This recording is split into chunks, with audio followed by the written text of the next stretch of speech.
Kalix Beyala, bonjour. Bonjour. C'est un plaisir de vous revoir. On vous revoit aujourd'hui pour Kalix Beyala, Le Christ selon l'Afrique, qui est un ouvrage qui est sorti récemment aux éditions Albin Michel. On a l'impression que ça fait des lustres quand vous n'avez pas lu, mais pourtant vous êtes un écrivain prolixe.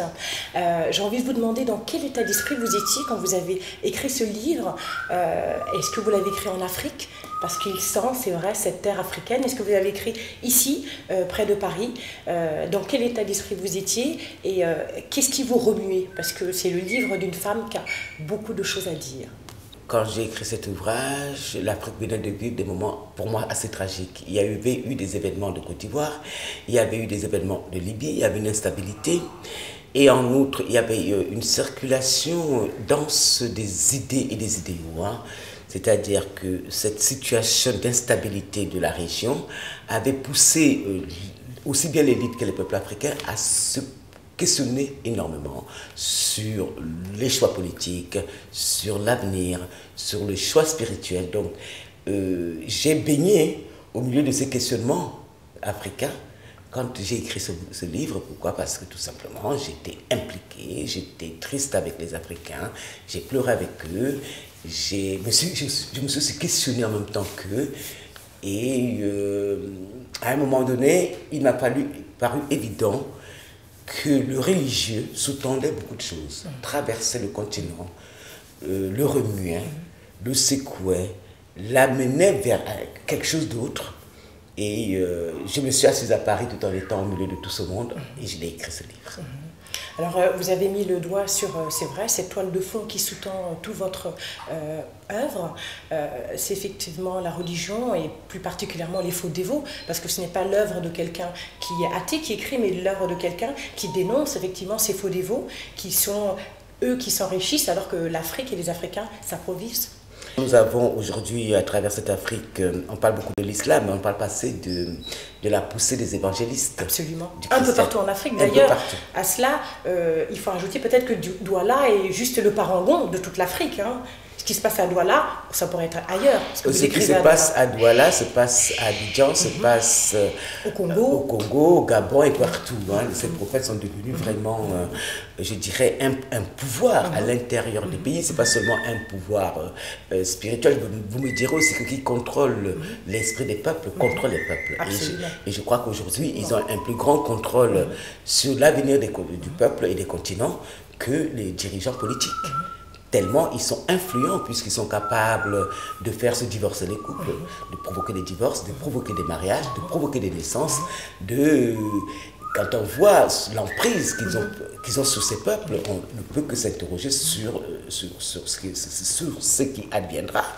Et donc j'ai beaucoup travaillé dessus, je les ai beaucoup approchés, j'ai beaucoup réfléchi sur ce qui se passait, mais aussi j'ai mis en exergue d'autres courants d'idées qui traversent l'Afrique, à savoir le panafricanisme, la démocratie copiée sur le modèle occidental, avec cette démocratie qu'on veut importer ou exporter selon l'endroit où l'on se situe, l'égyptologie aussi. Absolument, qui est très présente. Très présente tout au long, comme un fil d'Ariane justement. Absolument, qui traverse le livre. Et tout ça, j'ai choisi un personnage essentiel qui est Boréal. Boréal, une jeune fille de 20 ans qui vit dans ce quartier pauvre de Douala avec sa mère célibataire qui travaille et à qui soudain demande de faire un enfant pour sa tante riche qui n'a pas eu d'enfant. Voilà. Justement, Boréal, est-ce qu'elle est le symbole d'une Afrique qui va mal ? L'Afrique ne va pas mal, même mais pour rien moi. ne lui réussit, sa mère ne l'aime pas, homotype son homme, il est plus que désobligeant, il se rattrapera après, mais il est plus que désobligeant, en tout cas il la délaisse pour d'autres femmes, sa patronne Sylvie est un peu délurée, enfin on n'a pas l'impression qu'elle baigne dans un milieu de tendresse et d'affection quand même. Elle ne baigne pas dans un milieu de tendresse et d'affection, si, d'une certaine façon, parce que c'est un endroit où personne n'oublie personne et personne ne se perd. Elle a quand même son utilité, elle a son heure de gloire au moment où il fallait qu'elle tombe enceinte. Et par ailleurs, elle se cherche elle-même. Elle est dans un univers où elle s'enrichit, où elle s'interroge en même temps que tout le monde. Et à la fin, trouve sa voie. C'est une femme libre, c'est cette Afrique libre que cette fille symbolise. Elle n'est pas pauvre. Évidemment, si nous passons notre temps à prendre pour unité de valeur, ce qu'en décide l'Occident. L'argent. Voilà, l'argent et les pauvres, c'est sûr.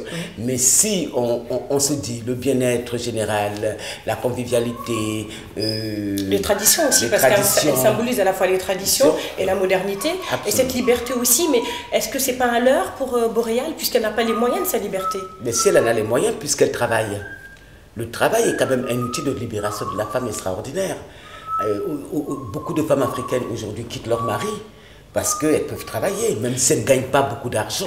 Ce qui est le cas de Boréal, parce qu'elle travaille, mais elle a quand même un travail de subalterne, et on sent par ses propos, même s'ils sont forcément dits par l'auteur, on sent par ses propos, c'est certainement une femme intelligente et qui aurait pu aller beaucoup plus loin si elle avait été soutenue par une mère aimante, par exemple. Mais Boréal est un peu en échec dans la mesure où elle choisit un contrat de dupe. Et plus grave encore, c'est un contrat de dupe où elle accepte quelque chose qui est beau, qui traditionnellement est valorisant pour l'Africain, c'est-à-dire d'être non pas une mère porteuse, mais de permettre à une tante d'avoir un enfant. Mais en même temps, elle rend ce contrat moral qui est beau, elle le rend un peu, non seulement caduque, mais moche, puisqu'elle refuse de prêter la parole à l'action. Oui, mais c'est pas pour autant qu'elle est soit en échec, soit non. C'est une femme qui cherche, vous avez tout à l'heure dit l'affection, et qui se construit à travers cet enfant. Aussi, cet enfant permet à Boréal de se construire elle-même, de réfléchir. D'ailleurs, elle le dit à la fin, elle dit qu'elle n'aimerait pas qu'on enseigne à son enfant, peut-être pas forcément le christianisme ou l'égyptologie, mais la négritude, qui est un combat plus noble de l'homme noir vis-à-vis de lui-même.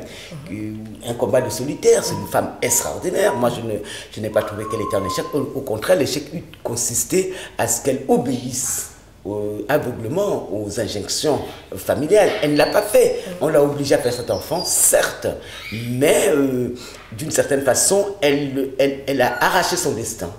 Et elle en fait ce qu'elle veut. C'est dans ce sens-là où elle est libre, quand même. Voilà. Elle contrôle son destin, parce qu'effectivement, beaucoup de gens pensent faire à l'Afrique ce que l'Afrique ne veut pas. Et si Boréal symbolise l'Afrique, c'est dans le sens où cette Afrique contrôle au fond son destin, elle-même. Donc, mais vous êtes d'accord sur le fait que Boréal est un peu l'exemple pour vous, un peu un parangon de ce qu'est l'Afrique? Oui, aujourd'hui. D'accord, quand même. Voilà. Oui, c'est vrai qu'aujourd'hui, même ce rapport où vous dites qu'elle ne triche pas avec les gens, en fait, elle triche avec la vie. Elle triche avec la vie qui ne nous donne pas toujours ce qu'on attend. Ce n'est pas parce que vous mettez tous les éléments de réussite en place que vous allez réussir. Et ça, si c'était le cas, on le saurait. Hein. Il y aurait la recette de la il n'y a pas de recette magique. Il n'y a pas de recette magique. Chaque être humain se débrouille avec les éléments, au fur et à mesure d'ailleurs, qu'il a en main. Et Boréal, c'est ce qu'elle fait. C'est un peu comme un jeu d'échecs ou, je ne sais pas, ou un domino que nous lançons. La vie, c'est ça un peu. Et on voit les chiffres qui sortent. Donc, Boréal est dans cette situation-là. Et je ne la décris sans préjugés d'ailleurs. Absolument. Voilà, parce que c'est une femme, jeune fille extraordinaire qui se bat avec... Elle part de très bas, mais elle réussit quand même. La facilité eût été pour elle quand même de choisir de donner cet enfant, de choisir de ne pas l'élever, de choisir de prendre l'argent de la tante et de continuer à se nourrir sur le dos de la tante. Elle a choisi de ne pas le faire. C'est-à-dire que d'une certaine façon, elle a choisi la difficulté. Hein. Mais en choisissant cette difficulté, elle arrive à se relever, peut-être à récupérer de la fierté, de la dignité d'être humain. Est-ce que ça a un prix? Ce qu'elle fait. Voilà, ça n'a pas de prix ce qu'elle fait, cette fille, ça n'a pas de prix. Elle est passée, on la traîne devant les tribunaux, on la juge d'ailleurs. Elle tient tête comme elle peut, avec le peu de moyens intellectuels d'ailleurs qu'elle a, juste avec son bon sens. Et voilà, on ne va pas dénouer quand même. Non, on ne va pas dénouer ce très très très joli roman que vous avez écrit justement avec une qualité littéraire qui n'est propre qu'à vous. J'avais envie de vous demander, vous réinventez la langue française, vous la réappropriez et surtout vous créez des néologismes qui sont à la fois drôles, très imagés. Est-ce que c'est parce que la langue française n'est pas suffisamment riche pour décrire nos réalités africaines? Il y a de ça, c'est-à-dire qu'elle n'est pas suffisamment riche pour décrire nos réalités africaines, certes, mais il n'y a pas que ça. Elle est aussi élastique pour pouvoir être travaillée. Le travail littéraire ne consiste pas seulement à raconter une belle histoire, il y a un travail sur la langue, et la rendre poétique, à la fois subtile et perceptible, à la fois facile et difficile, c'est-à-dire rendre le complexe facile. En fait, c'est tout un jeu, c'est comme des pâtes à modeler que je m'amuse à retravailler, à remodeler selon mes humeurs. Et vous ne pouvez pas savoir quelle joie j'éprouve chaque fois que je trouve un mot, une association d'idées contradictoires au départ, mais qui donnent sens après. Il y a des oxymores, hein, parfois.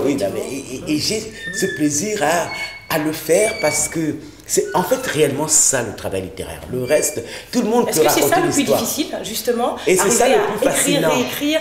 C'est ça qui explique l'écriture, c'est pas seulement la narration, puisque n'importe quel conteur peut s'asseoir au bord de la route ou dans un café et vous raconter une histoire qui soit une histoire palpitante, intéressante, mais par contre, passer à l'acte d'écriture devient autre chose, ça devient bon. Et là, c'est là où se trouve l'art, justement, dans les mots, le travail sur la langue. Est-ce que ce travail est aussi important quand vous choisissez des personnages et leurs noms? Je pense par exemple au lieu, Casse à la femme, ça a peut-être un sens, Boréal même, homotype. Est-ce que vous, Phoning, Madame Phoning, est-ce que ce sont des noms de personnages que vous choisissez à dessein? Est-ce que ça a un sens? Je ne choisis jamais les noms des personnages. Par hasard, je suppose. C'est pour réinventer un prénom, je réinvente, comme Boréal, ça n'existe pas comme prénom. Donc je réinvente parce que c'est une aube magnifique et je voulais que cette jeune fille symbolise cette aube-là. Homotype parce que c'est un être à part, parce que c'est... il n'y a à pas la fois dandy, philosophe, chanteur, absolument. Voilà. Docteur en droit ou autre. Absolument, donc il est assez exceptionnel comme homme. C'est pour ça que je l'ai appelé homotype au lieu de Gabriel ou Michel qu'on pourrait retrouver en des milliers d'exemplaires. Phoning, c'est la résonance d'un nom, elle fait beaucoup de bruit. Exactement, Elle fait beaucoup de bruit, cette femme. C'est ce que je me suis dit, qu'elle était vraiment le nom qui claque. Voilà. Et puis pour du vent, rien du tout. Beaucoup de bruit pour rien.